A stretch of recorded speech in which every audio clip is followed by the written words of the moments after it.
Hello and welcome. I'm Ryan Clark, the Oregon State Beavers beat writer for the Oregonian and Oregon Live. You are listening to the Beavers Beat, a short-form podcast keeping you in the loop on everything Oregon State sports. Week 2 of fall camp is in the books for OSU football, with a scrimmage set to cap it off on Saturday at Reser Stadium. This scrimmage, of course, will not be open to the public, but I'll be there providing full coverage for the Oregonian. The Beavers put on their pads for the first time this week, increasing the level of contact and intensity for their work. But Saturday will be the first time that they can truly hit each other at game speed, all, of course, while trying to keep their teammates healthy. And as is typically the case when teams ramp things up in fall camp, some minor injuries are popping up left and right for the Beavers on both sides of the ball. While I can't report on specific injuries, it appears that the offensive line for OSU is getting healthier, while skilled players have picked up a knock or two here and there. Some of those guys are being held out for precautionary reasons, as coaches don't want to risk it during fall camp. Speaking of that offensive line, Mike Cavanaugh is back. The longtime offensive line coach under Mike Riley has returned to Corvallis to lead a group that's in transition, and a group that he admits is a work in progress. Players admire Cavanaugh's no-nonsense and old-school approach to the game, and the colorful language that he chooses to use at practice is always good for a laugh among members of the media. This guy is a pure and simple ball coach. Here's what Jacob Strand said on what it's like to play for Cavanaugh. I love Cav. I love his aggression, you know.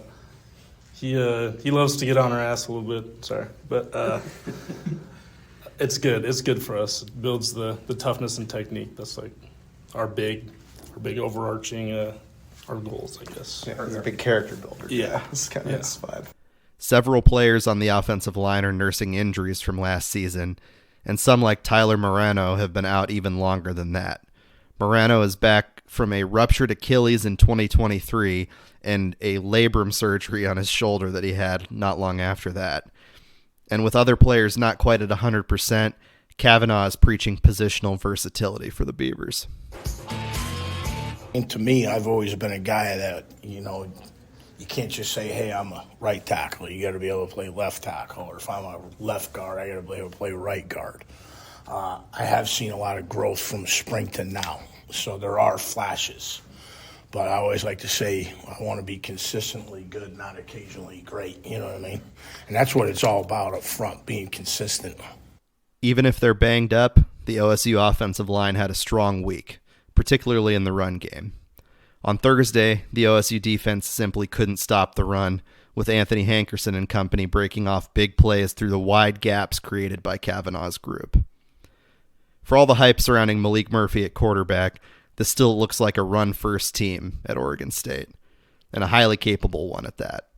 Salahadin Alaz proving a strong complement to Anthony Hankerson when healthy, and Louisiana Tech transfer Marquise Crosby is in the mix as well. A pleasant surprise for the Beavers has been the performance of some young players on both sides of the ball. Fans may remember the dominant performance from true freshman edge rusher Blue Dantzler in the OSU spring game, and he's carried that over into fall camp. Whether Dantzler sees the field much in 2025 depends on the health and performance of a remade edge room that includes Nebraska transfer Kai Wallen, somebody that coaches have been excited about this fall. But by far the biggest surprise of camp has been redshirt freshman wide receiver Eddie Freoff.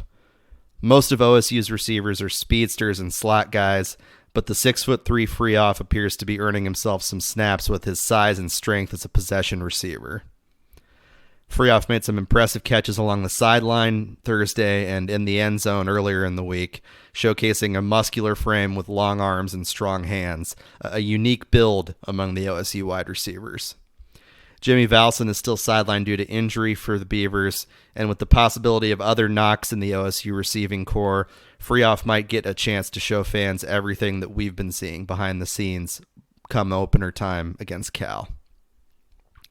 OSU receivers coach Pat McCann has been impressed by Freoff's development this fall. The number one thing that jumps out at me about Eddie is because he was hurt his senior year of high school too.